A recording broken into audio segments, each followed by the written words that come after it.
Hello my dear student, welcome back to my YouTube channel. So बच्चों, कैसे हो आप सब। आज का हमारा जो वीडियो होगा वो बेसिक फिफ्थ सेमेस्टर के बच्चों के लिए होगा, जिसमें उनको हम पेपर टू के बारे में अब पढ़ाएंगे। ठीक है ना। अब हम लोग डिस्कस करेंगे पेपर टू को और समझेंगे, एक दूसरे के साथ लर्न करेंगे, सीखेंगे। देखिए, हमारा भी स्टेज है सीखना, हम भी आपके साथ सीख ही रहे हैं। ठीक है ना। हमारे पास क्या है, बहुत ऐसा नहीं है कि आपसे बहुत ज्यादा नॉलेजेबल है। ठीक है, आपके साथ सीखेंगे, थोड़ी बहुत जो हमको जानकारी हो सब आपके साथ प्रोवाइड कराएंगे। ठीक है ना। चलिए हम समझते हैं अपने पेपर टू के बारे में। ठीक है ना। जहां पर हम आपको प्रॉपरली समझाने वाले हैं कि पेपर टू के यूनिट वन में हमको क्या पढ़ना है, कैसे पढ़ना है। क्लियर है। चलिए स्टार्ट करते हैं अपने इस यूनिट को। ठीक है। थोड़ा सा वो है, either you you run the day, या फिर आप अपने दिन को रन करो। ठीक है। या फिर देखो, और द डे रन्स यू, या तो फिर आपको दिन भगाएगा। या तो अपने दिन का यूज करो या फिर दिन आपको भगाएगा। ठीक है ना। चलिए आप समझते हैं, अभी भगा रहा है दिन, भगाएगा। पेपर टू के बारे में डिस्कस करेंगे। ठीक है ना। किसके बारे में, पेपर टू के बारे में डिस्कस करेंगे। पेपर टू का फिर बीएससी फिफ्थ सेमेस्टर के लिए यूनिट वन है, जो जिस यूनिट का नाम है सॉलिड स्टेट। क्या नाम है बच्चा लोग, सॉलिड स्टेट। ठीक है ना। तो बच्चों, आपको पता होगा ना सॉलिड स्टेट क्या होता है, आपको पता होगा ना। नहीं पता है तो चलिए समझते हैं सॉलिड स्टेट क्या होता है। सॉलिड स्टेट क्लास ट्वेल्थ नहीं, क्लास ट्वेल्थ में पढ़े होंगे। क्लास नाइन्थ में थोड़ा सा उसके डिफिनेशन को पढ़े हैं। क्या पढ़े हैं आप।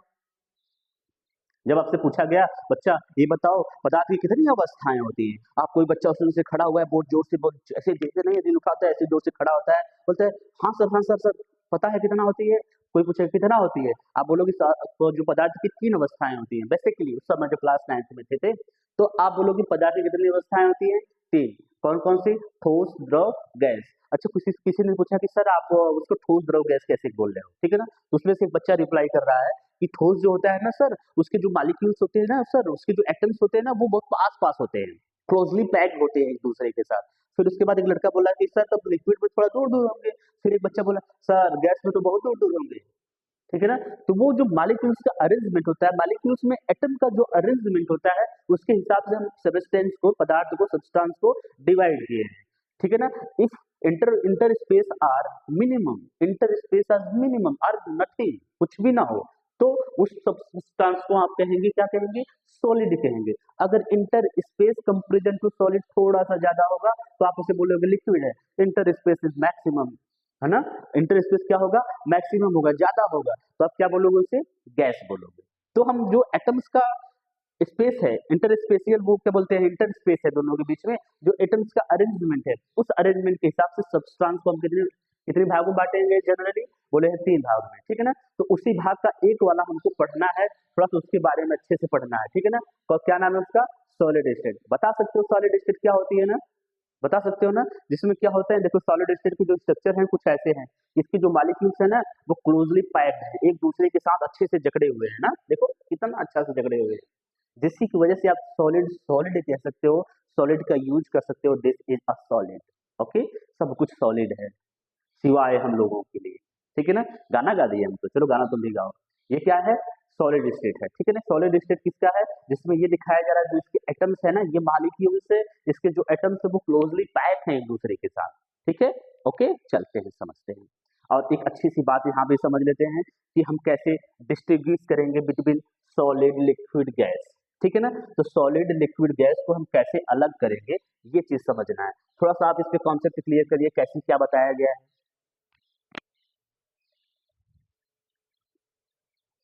ठीक है। क्या बताया गया बच्चे, आप लोग, आपको दिखाई दे रहा हो बोर्ड में, क्या बताया गया होगा। देखिए, बताने का जो हमारे बोर्ड पे लिखने का जो सेंस है, वो सेंस है कि सॉलिड जो होता है, सॉलिड में जो मॉलिक्यूल्स है, इस मॉलिक्यूल्स में जो इसका एटम्स है वो बहुत पास पास है। In atom, inter space between atom is nothing, कुछ भी नहीं है, जिसकी वजह से ये सॉलिड है। अब जो लिक्विड है, लिक्विड का जो मॉलिक्यूल्स है, मॉलिक्यूल्स में जो एटम होते हैं, इनके बीच का जो स्पेस होता है वो थोड़ा सा इनसे ज्यादा है, थोड़ा सा ज्यादा है ना, हाँ हाँ, इत्तू सा ज्यादा है बोला जाता है। इत्तू सा क्या है, ज्यादा है। किनका, लिक्विड के मॉलिक्यूल में जो एटम्स होते हैं उनके इंटरफेस, इंटर स्पेस जो होता है वो क्या होता है, इससे थोड़ा सा ज्यादा होता है। क्लियर, आपको समझ में आया, गुड। आप ही को समझना है। अब यहाँ पर देख लो बच्चा, गैस के साथ तो नाइंसाफी हो रही है, इसके जो मॉलिक्यूल्स है अपने मन के हैं, इसी उसी की वजह से आपको बच्चा वो फाग वाला होता है ना कि फाग लगाओ, अब बाकी मुझे नहीं पता है, ठीक है ना। और फिर आपको कोई घर पे पूजा होता है, आप सोए रहते हो, मम्मी पूजा करके वो अगरबत्ती का जो सुगंध होता है, वो सुगंध होगा कि दुर्गंध होता है, या फिर आप लोग बोलते हो स्मेल कर रहा है, फैशन में तो बोलती हो लेकिन पता नहीं रहता क्या बोलते हो ना। तो वो जो उसका सुगंध होता है वो हमको फील होता है। ड्यू टू दैट रीजन इसके मॉलिक्यूल्स जो होते हैं वो मोशनेबल होते हैं, क्या होते हैं, मोबाइल होते हैं, यहाँ से वहाँ ट्रेवल करते हैं, बल्कि इसके नहीं करते। अगर सोचो जरा, सॉलिड की ट्रेवल करते तो क्या होता, आप बता सकते हो क्या हो सकता है? तो तुम्हारा जो मोबाइल का पार्ट है ना, वो सिम उधर उड़ के जाती, और तुम्हारा वो जो चार्जर पीन है वो उधर उड़ के जाता, कैमरा निकल के नाचता, ठीक है ना, वो अपना ही नाचता। तुम क्या क्या पकड़ के उसको जोड़ते। बड़ा अच्छा है कि सॉलिड में जो होता है वो स्पेस कम होता है, इसके मॉलिक्यूल स्टेबल होते हैं, ठीक है ना। ये आपको इसका स्पेस है। कहानी थोड़ी सी हो गई, कहानी आपको थोड़ा सा समझ में आया होगा, बेसिक डिफरेंस समझ में आया होगा। चलिए इसके बारे में समझना होता है, ठीक है ना। इसका जो स्ट्रक्चर्स होता है, कैसे क्या होता है, कहाँ पर डिपेंड करता है, ये सब चीजें हमको पढ़ना है, ठीक है। स्टार्ट करते हैं सॉलिड स्टेट का डेफिनेशन, स्टार्ट करें। हाँ बोलो, गिनती बोलो, एक दो, तो एक दूसरे मत बोलो, करो, तीन दो एक, good. This is a definition of solid state. Okay, समझते हैं सॉलिड स्टेट के डेफिनेशन के बारे में। लिखना है आपको, हट जाते हैं थोड़ा सा, पॉज करिए वीडियो को। देखिए द सॉलिड स्टेट, अब इसके डेफिनेशन को समझते हैं। डेफिनेशन बेसिकली पूछा नहीं है, लेकिन आपको समझना है। लेट अस सपोज एक नंबर में पूछ दिया तो, solid state is the state of matter, आपको डाउट नहीं है, मैटर का स्टेट होता है in which a substance has different shape. Different shape मतलब उसका जो कक्षा 9 में पढ़े होंगे, निश्चित क्या हो, संरचना रखती होगी, ठीक है ना। डिफिनिट, डिफिनिट मतलब फिक्स, ठीक है ना। डिफरेंट शेप, डिफिनिट वॉल्यूम, जिसका आयतन आकार निश्चित होता है, ठीक है ना। ये मैटर का भाग होता है जिसका आकार वो आयतन निश्चित होता है। In a solid the particles like atoms, ion, molecule are closely packed, closely क्या होते हैं, एक दूसरे से जुड़े होते हैं, and held together by the strong intermolecular force. वो क्या होते हैं, एक स्ट्रॉन्ग इंटरमॉलिक्यूलर फोर्स के द्वारा अच्छे से जकड़े हुए होते हैं ना, पकड़े हुए होते हैं, ठीक है ना। इसी को हम क्लोजली पैक्ड बोलते हैं, ठीक है ना। इसलिए हम सॉलिड को सॉलिड बोलते हैं। अब कोई रीजन नहीं है इसको सॉलिड को सॉलिड बोलने का, ठीक है। इसमें जो कुछ पॉइंट्स है वो समझना है, कि आप पॉइंट्स जनरली बता सकते हो कि सॉलिड के बारे में। देखो ये क्या है, डेफिनेट शेप रखता है, okay, definite shape and definite volume रखता है, जिसकी आयतन और आकार क्या होती है, निश्चित होता है। दूसरा समझिए, पार्टिकल आर क्लोजली पैक्ड होता है, okay, in regular arrangement. Regular arrangement में होता है मतलब देखो ऐसा रहेगा तो ऐसा रहेगा, ऐसा रहेगा फिर ऐसा रहेगा, ऐसा ऐसा अल्टरनेशन बनता रहेगा ना। ऐसा रहा तो ऐसा नहीं होगा कि फिर ऐसा आ जाएगा, नहीं, इनका जो अरेंजमेंट होता है वो फिक्स होता है, ठीक है ना। अब चलिए, स्ट्रॉन्ग इंटरमॉलिक्यूलर फोर्सेज इनके दोनों के बीच में काम करता है। आप बोल सकते हो कि सॉलिड में स्ट्रॉन्ग इंटरमॉलिक्यूलर फोर्सेज होते हैं। Intermolecular forces in the sense जो मॉलिक्यूल्स होते हैं उनके बीच का जो फोर्स होता है वो स्ट्रॉन्ग होता है। वेरी लिटिल कंप्रेसिबिलिटी होती है, बहुत थोड़ा सा कंप्रेसिबिलिटी होती है इन दोनों के बीच में, ठीक है ना। अगर ज्यादा फोर्स लगाओगे तो उड़ जाएगा, लेकिन वो दबेगा नहीं, ठीक है। Particle can vibrate, only vibrate not translate. ये क्या होते हैं, हिल सकते हैं, ठीक है ना, ऐसे ऐसे हिल सकते हैं, ट्रांसलेट नहीं मतलब बदल नहीं सकते हैं, ठीक है ना। जैसे देखो आइस हुआ, मेटल्स हुआ, डायमंड हुआ, ये सब क्या है, सॉलिड है। अब बोलोगे आइस तो पिघल जाता है, ठीक है ना, वो उसका जो फेज ट्रांसफर बताया जाता है तब की कहानी है, जब आइस आइस की बात की जा रही है, ठीक है ना। चलिए अब हमको बच्चा नेक्स्ट टर्म समझना है इस यूनिट का, लैटिस क्या होता है। लैटिस क्या होता है, बोलो लैटिस कैसा, मतलब लैटिस क्या होता है, लैटिस उसको समझते हैं। देखिए अ lattice is a three dimensional arrangement of a point in a space, बस इतना आपको समझना है। लैटिस इंपॉर्टेंट है सेक्शन ए के लिए, सेक्शन ए के लिए इंपॉर्टेंट है ही है, लेकिन इस पूरे यूनिट को समझने के लिए उसका बैकबोन है, इस सॉलिड स्टेट का बैकबोन है। तो लैटिस क्या होता है, देखिए अ lattice is a three dimensional arrangement of point in a space. Space में किसी पॉइंट का three dimensional arrangement, three D arrangement, जिसे आप हर तरफ से देख सको, ठीक है ना, ऐसा होता है थ्री डी, ठीक है ना। जो किसी पॉइंट, जिसका लैटिस क्या होता है, three dimensional arrangement of points, points का थ्री डायमेंशनल होता है अरेंजमेंट, किसमें, स्पेस में, ठीक है ना। अगर दीवार पे करेंगे तो बच्चा थ्री डायमेंशनल को नहीं मिलेगा, स्पेस में करेंगे आपको थ्री डायमेंशनल तभी मिलेगा, समझ में आ रहा है, ठीक है ना। In which each point represent the position of atom, जो जितने भी पॉइंट्स होते हैं ना वो पॉइंट्स रिप्रेजेंट करते हैं एटम्स को, आयन को, मॉलिक्यूल को, ठीक है ना। जिस पॉइंट को आप अरेंजमेंट कर रहे हो स्पेस में, वो पॉइंट आपको दिखाता है कि हाँ एटम्स होगा, आयंस होंगे, क्या होंगे, मॉलिक्यूल्स होंगे। This point are arrange in regular repeating pattern. जैसे देखो रेगुलर रिपीटिंग पैटर्न आपको एग्जाम्पल आएगा, अभी समझाएंगे, थ्रू आउट द सॉलिड। ठीक है, समझ में आया। लैटिस क्या होती है? लैटिस आप बोलोगे किसी पॉइंट को 3D स्ट्रक्चर में आपको स्पेस में दिखाना होगा तो वही होता है लैटिस। तो पॉइंट्स क्या बताता है? Points atom position, atoms, ions और मॉलिक्यूल के पोजीशन को बताता है। ओके, इसका की पॉइंट समझना होगा। तो लैटिस क्या होती है? इमेजिनरी पॉइंट होती है जिसको माना जाता है कि अच्छा हाँ यहाँ होगा, माना। अब आगे तुम बोलो, समझो। Representing position of the particles. अब दूसरा देखो, arrangement periodic in all direction. जब इसका क्या होता है, जो लैटिस होती है वो अरेंजमेंट होता है पीरियोडिक मतलब नियम से। ठीक है, नियम से मतलब कि आप देखो ऐसा होगा, ऐसा होगा, फिर उसके बाद ये आएगा, फिर उसके बाद ये आएगा, फिर उसके बाद ये आएगा, ऐसे सिस्टमेटिकली जो इसका अरेंजमेंट होगा उसी को बोलते हैं क्या? Periodic arrangement. The smallest repeating unit of lattice is called the unit cell. जो रिपीटिंग यूनिट मतलब जिससे ब्लॉक बना है। ठीक है ना। अगर आपको आपके घर बना हुआ है, जिस रूम में आप बैठ के पढ़ रहे हो, उसकी हम बोलेंगे रिपीटिंग यूनिट क्या है, तो आप बोलोगे रिपीटिंग यूनिट क्या है। सोचो जरा रिपीटिंग यूनिट क्या होगी। आप तब तक सोचो, एग्जाम्पल मैं आपको बता रहा हूँ। सोडियम क्लोराइड के एग्जाम्पल समझ में आया आपको। जो रिपीटिंग यूनिट है वो बिल्डिंग ब्लॉक्स का वो क्या है? ईट है, ईट से बना है। तो ईट का पैटर्न रेगुलर फिक्स रहता है, ईट रखना है, ईट रखना है, ईट रखना है, ईट रखना है। तो उसका जो यूनिट, वो यूनिट होगा, रूम का जो यूनिट सेल होगा क्या होगा? ईट होगा। चलिए समझते हैं इन सोडियम क्लोराइड में कैसा इसका होगा स्पेस के बारे में। देखिए आपको इसको बनाना कैसे है। ठीक है, आपको कैसे बनाना है बच्चा? देखो पहले आपको क्या करना है, छोटी लाइन खींचना है, फिर उसके बाद क्या खींचना है, बड़ी लाइन खींचना है, फिर उसके बाद क्या करना है, थोड़ी सी बड़ी लाइन खींचना है। ठीक है ना। सॉरी, ये वाली लाइन को थोड़ा सा, 1 सेकेंड, पहले तो हम इसको छोटा सा करें तब आपको बता दें।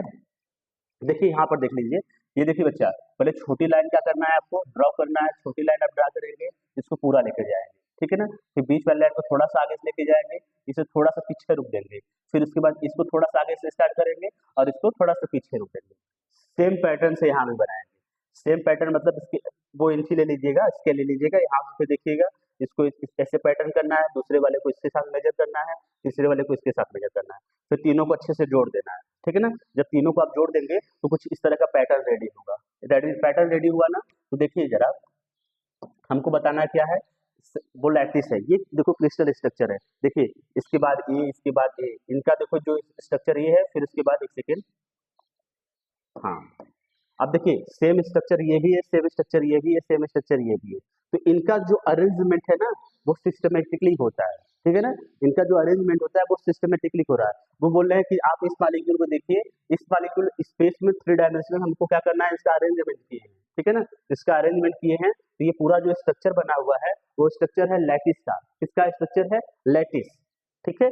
अब चलिए, अब स्पेस लैटिस को समझिए जरा आप। स्पेस लैटिस क्या होता है? इस सेक्शन एक इंपॉर्टेंट क्वेश्चन होता है, उसके बाद कुछ तो है नहीं। देखिए, और स्पेस लैटिस के बारे में बात कर रहा है, ये होता है क्या? Space lattice is 3 dimensional arrangement point in space. अब बोलोगे दोनों डेफिनेशन तो सेम है, दोनों डेफिनेशन क्या है? सेम है। ठीक है ना। ये स्पेस लैटिस भी क्या बताता है? Space lattice is a 3 dimensional arrangement of point in a space that represent the geometrical position only. वहां पे क्या था, वो एटम्स के पोजीशन को, आयन के पोजीशन को, मॉलिक्यूल के पोजीशन को बता रहा था, लेकिन ये क्या बता रहा था? ज्योमेट्रिकल पोजीशन बता रहा था। ज्योमेट्रिकल पोजीशन अभी आपको समझ में आएगा जब एग्जाम्पल देखेंगे तब। Without considering the actual particle, बिना हम एक्चुअल पार्टिकल को कंसीडर किए हुए हम उसके ज्योमेट्रिकल पार्टिकल, ज्योमेट्रिकल पोजीशन को बताता है। Actual particle like atoms, ion और मॉलिक्यूल्स। ठीक है ना। ये एटम, आयन, मॉलिक्यूल्स को नहीं बताता है, वो ज्योमेट्रिकल पोजीशंस को बताता है कि हाँ ये इस एंगल पे होगा, ये इस एंगल पे होगा। कौन? Space lattice. दोनों का डिफिनेशन सेम था क्या? 3 dimensional arrangement of point in space, वहां पे 3 dimensional arrangement of point in space. लेकिन वो किसको बता रहा था? लैटिस किसको बता रहा था? आयंस के और फिर एटम्स को, पोजीशन को बता रहा था, लेकिन ये ज्योमेट्रिकल पोजीशन बताएगा। ठीक है ना। Each point in space lattice is called the lattice point.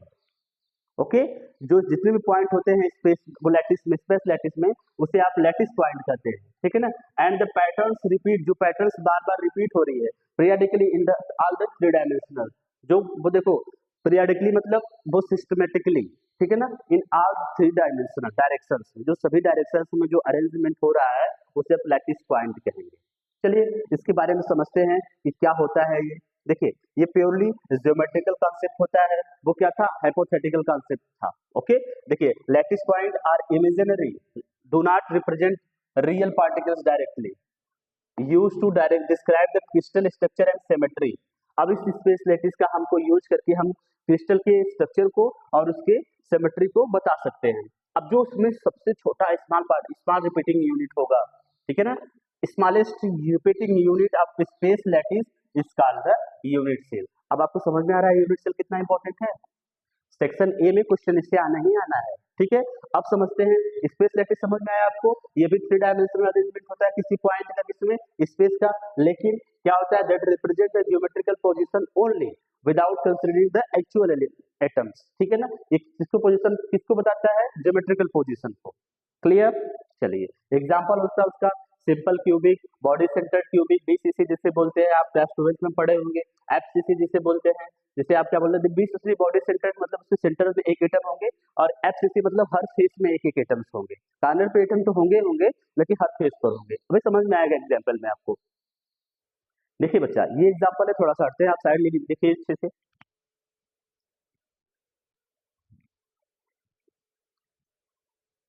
क्या है हमारे पास, देखिए ये लैटिस है, क्या है बच्चा, लैटिस। लैटिस को स्ट्रक्चर आप ट्राई करिएगा, घर पे ट्राई करिए, बार बार ट्राई करिए, उसको बनाइए। जितना अच्छे से बना लेंगे लैटिस, उतना आपका एग्जाम्पल क्लियर, अच्छा सा सुंदर सा बनाइएगा, ठीक है ना। डिफरेंशियल इधर उधर रहेगा तो वो स्ट्रक्चर सुपर होना चाहिए, ठीक है ना। चलिए डिफरेंशियल इधर उधर होने का रीजन नहीं है, सिंपल सा डिफिनेशन है, उसको जरूर से जरूर याद करिए, आप समझिए इसको, ठीक है। हमारे पास कुछ इस तरह का लैटिस अरेंजमेंट है, ठीक है ना।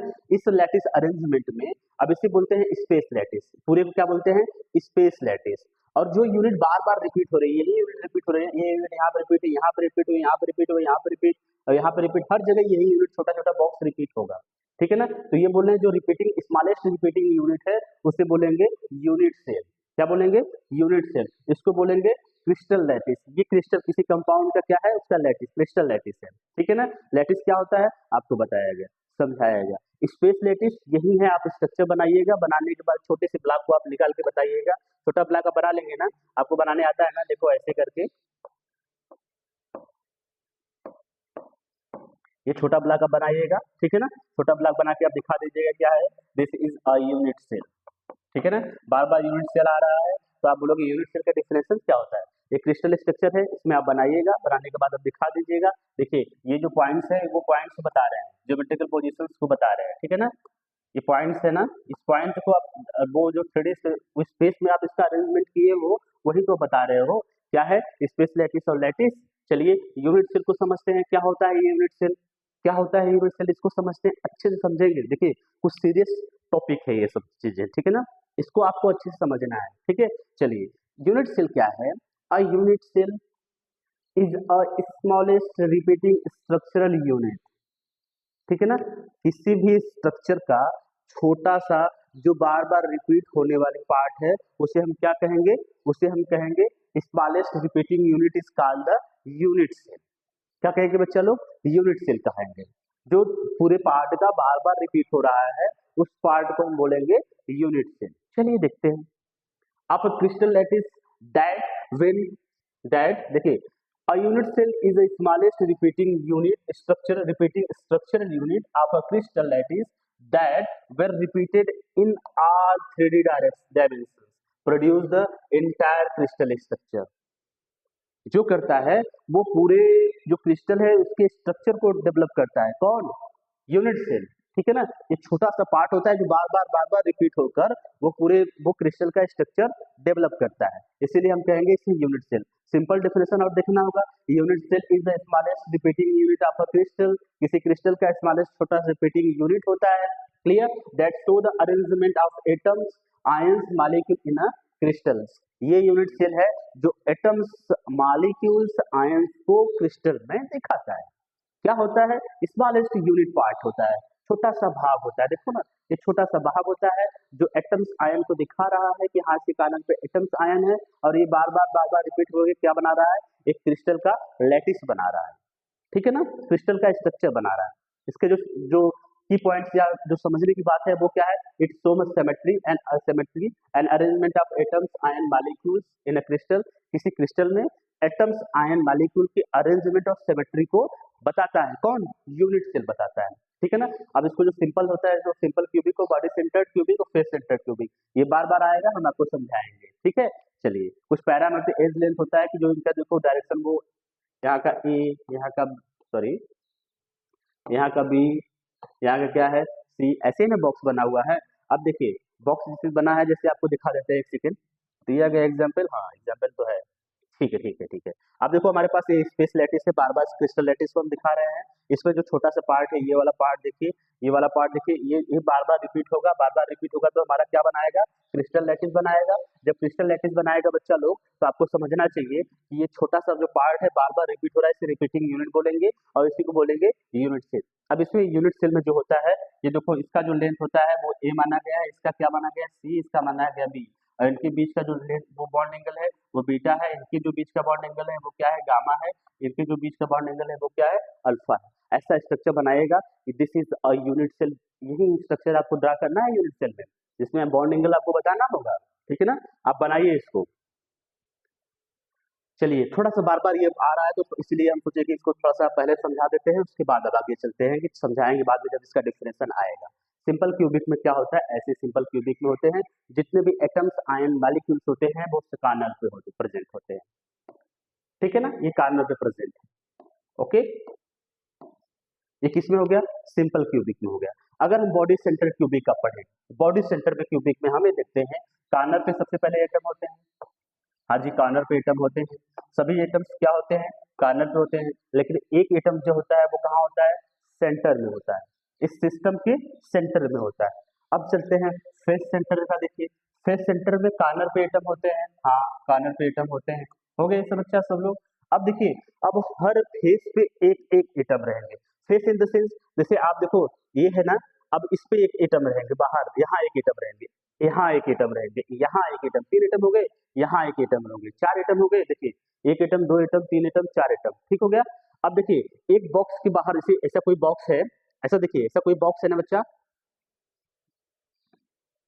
क्यूबिक तो नहीं है, देखिए ये बॉक्स है ना, ये बॉक्स है ना बच्चा। अब देखिए यहाँ पे एक एटम प्रेजेंट है, ऊपर प्रेजेंट होगा, एक एटम यहाँ प्रेजेंट होगा, एक एटम यहाँ प्रेजेंट होगा, एक एटम यहाँ प्रेजेंट हो गया, ठीक है ना, चार, और एक ऊपर बाहर, और एक पीछे क्या होगा, इससे वाला पर्सन पीछे भी है ना, तो वहाँ पे क्या होगा, एक एटम्स होगा, ठीक है ना। अब हर तरफ एक एक एटम है, हर फेस पे एक एक एटम है, जिसे आप बोलेंगे फेस सेंटर क्यूबिक, ठीक है ना, समझ में आया। चलिए अब हम बारी बारी से डिफरेंशिएशन देखेंगे, समझेंगे कि क्या रीजंस होते हैं। इसे बॉडी बीसीसी कहा जाता है, उसे एफसीसी कहा जाता है। मोस्ट अवेटेड और मोस्ट इंपॉर्टेंट टॉपिक होता है ये बीसीसी एफसीसी, ठीक है ना। चलिए अब इसका जो पूरा नाम है बीसीसी का, body centred cubic crystal structure is a structure in which atoms are present at the all corner of unit cell. Unit cell के सभी कार्नर पे, what is the unit cell, this is the unit cell, okay, this is the unit cell. Unit cell के सभी corner पे atom present होंगे, okay.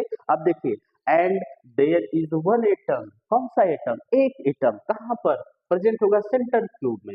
यही C atom, इसी देखो ना आप समझो चीज बात को, क्यूबिक तो हम तो सही थे, क्यूबिक बड़ा सिंपल था, पढ़ लिए। एक एटम, ये पगलेटा एटम को चक्कर में हम लोग नया टर्म पढ़ रहे हैं, वो क्या है, बॉडी सेंटर्ड क्यूबिक। इस सेंटर बॉडी सेंटर क्यूबिक को पढ़ रहे हैं।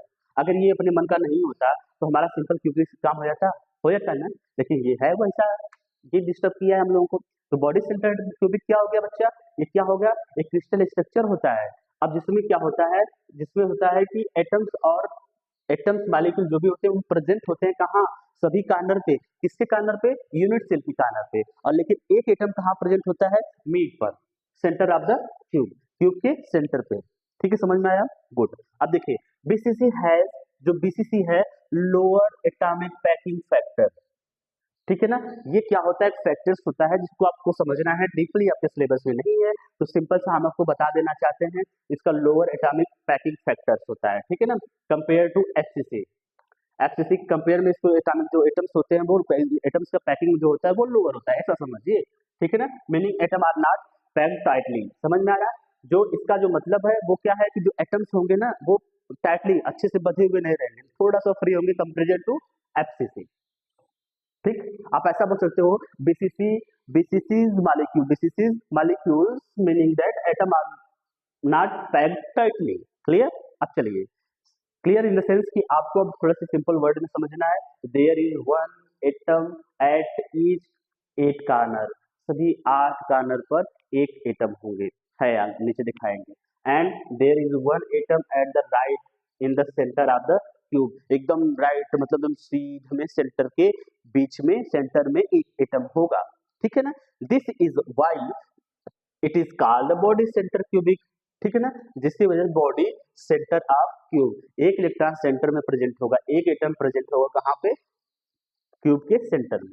जो इसका एग्जाम्पल होगा वो एग्जाम्पल है आयरन, देखो Fe और फिर क्रोमियम टंगस्टन, ये जो होते हैं इनका जो क्रिस्टल होता है वो क्रिस्टल बॉडी सेंटर क्रिस्टल होता है। ठीक है ना बच्चा? स्ट्रक्चर थोड़ा बनाइए, सुंदर सा स्ट्रक्चर बनाइए।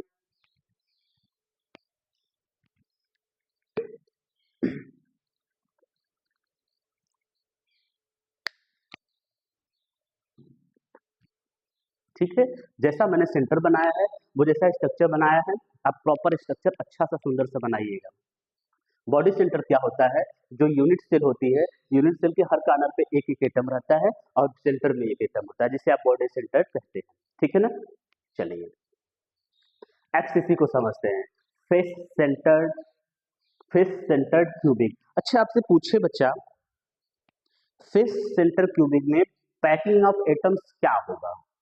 जैसे आप उसमें पढ़ रहे थे, किसमें पढ़ रहे थे? बॉडी सेंटर में क्या पढ़ रहे थे? आपने समझा कि बॉडी सेंटर में जो एटम्स का जो पैकिंग होगा वो टाइटली नहीं होता है, लेकिन एफसीसी में जो एटम्स का पैकिंग होगा वो क्या होगा? टाइटली होगा। समझ में आया? चलिए देखिए, face centre cubic crystal is a structure, this crystal structure, face center cubic crystal structure is a crystal in which atom are present in all center of unit cell। यहाँ तो सेम बोलना है, एटम प्रेजेंट होगा सभी centre पे, किसके centre पे? Unit cell की, लेकिन one atom present in the at the centre of each faces, यहाँ पे बोलना है। यहाँ पे जैसे आप बोल रहे थे वहां पे क्यूबिक में बॉडी सेंटर में बोल रहे थे one atom present at the centre of cube, but यहाँ पे बोलना है one atom present at the centre of each face of cube. ठीक है ना? क्यूब के सभी फेस पे, ये तो मैं आपको रेक्टेंगल दिखाया ना, आपको जो क्यूब बनाना होगा क्यूब के सभी फेस पे एक एक एटम होगा, इसी वजह से इसे बोलेंगे फेस सेंटर क्यूबिक। समझ में आया? ओके। देखिए इसका जो हायर एटॉमिक पैकिंग फैक्टर होता है, इसमें हायर एटॉमिक फैक्टर पैकिंग होता है, मीनिंग मतलब atoms are more tightly packed होते हैं, अच्छे से इसके एटम्स होते हैं वो पैक्ड होते हैं। इमेजिन अ क्यूब, आप क्यूब को इमेजिन करिए, आप नोट्स में मत लिखिएगा। ठीक है ना? देयर इज वन एटम, वहां पर एक एटम होगा, ईच सेंटर मतलब सभी कार्नर पे एक एटम होगा, one atom at the centre of face, सभी फेस पे क्या होगा? कितने फेस है? 6 फेसेस है ना, 6 फेस पे सभी क्यूब है तो 6 ही फेस होगा ना, 6 फेस पे क्या होंगे? एक एटम प्रेजेंट होगा। ठीक है, इसे आप फेस सेंटर कहेंगे। इसका एग्जाम्पल क्या है? Copper, aluminium, gold, silver. ठीक है, चलिए इसके स्ट्रक्चर को आप ड्रा कर लीजिए बच्चा। थोड़ा सा इसका स्ट्रक्चर जो होता है कि वो प्लेन पेपर पे आपको दिखाना पॉसिबल नहीं होता है। ठीक है ना? वो 3D स्ट्रक्चर बना के तभी दिखाएंगे। तो देखिए इसका स्ट्रक्चर जनरली आप ऐसे बना लीजिए, सभी सेंटर क्यूब पे रख दीजिएगा। ठीक, रख दिए बच्चा? सभी देखो यहाँ 1 2 3 4 5 6 7 8, 8 इलेक्ट्रॉन 8 कार्नर पे रख दिए आप। फिर एटम जो है सभी कार्नर पे रख दिए। रखने के बाद आप ट्रिक लगाइएगा, 2 ठो इस बॉक्स में रखिएगा, ऊपर नीचे बॉक्स के लिए हो गया, 2 इसमें रखिएगा, ऊपर नीचे बॉक्स के लिए यहाँ रखिएगा, यहाँ रखिएगा। ठीक है ना? हो गया, 6 हो गया। अब उसको थोड़ा सा और देखिए कैसे दिखाया गया है। ये आपको बॉक्स है, ठीक है ना? ये ऊपर वाले फेस पे हो गया, ये क्या हो गया? साइड वाले फेस पे हो गया, ये नीचे वाले फेस पे हो गया, ये क्या हो गया? साइड वाले फेस हो गया। ये फेस के ऊपर वाले पे है जो इधर आपको मिलेगा, वहां पर एटम है, और एक कहाँ है? फेस के पीछे है। आपको जो अच्छा से लगे, अच्छा जो अच्छा मतलब अच्छा वाला बना लीजिएगा। आपको देखो फिगर दिखाओगे तभी आपको एफसीसी बता पाओगे। ठीक है ना? चलिए अब कैसे कैलकुलेट किया जाता है कि किसी आपको दिया जाएगा यूनिट सेल दिया जाएगा, उस पर एफसीसी बीसीसी आपको निकालना होगा तो कैसे निकालेंगे? इसका जो फार्मूला है वो फार्मूला है N C multiplied by 1/8 plus N F multiplied by 1/2 plus N I. ठीक है ना। एनआई निकल का एनआई नहीं है, अब आपको बताया जाए कैसा है। देखिए एनसी मतलब number of atoms, number of corner atoms, जो कार्नर पे एटम प्रेजेंट है वो कितना, उसमें देखिए कितना नंबर है वो यहाँ पर रखकर आप कैलकुलेट करोगे। Number of face centre, face centre में कितना है, फेस सेंटर में कितना है तो आप वहां पर रखकर इसका वैल्यू आप कैलकुलेट करोगे।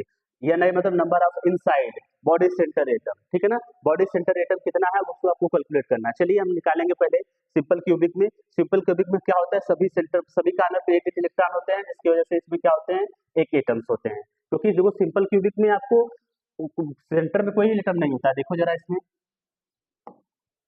एक सेकेंड आपको बता देते हैं।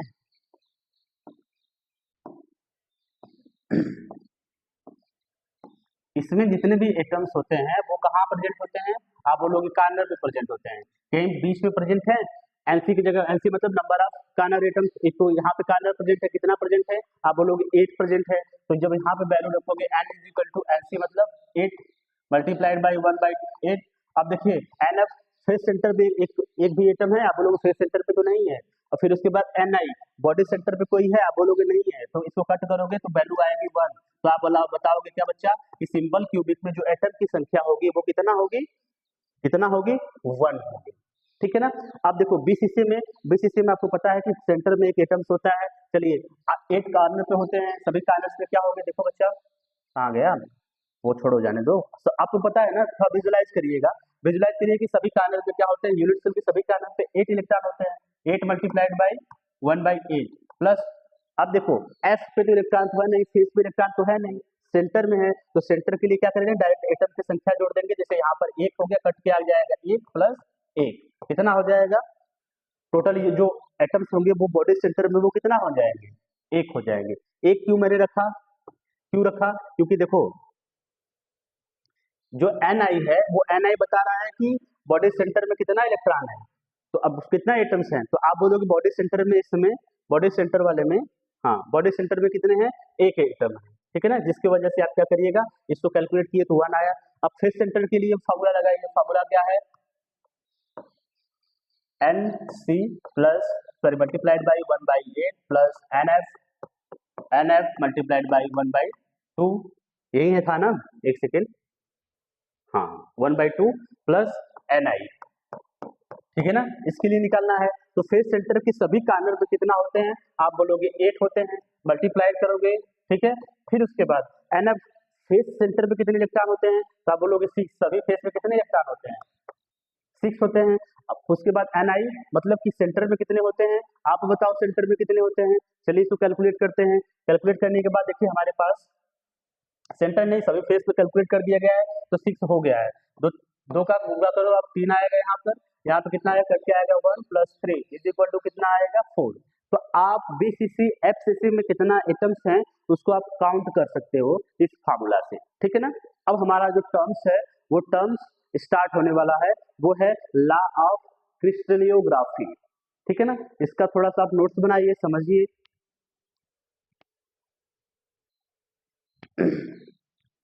हो गया, ले लिए, लिख लिए बच्चा।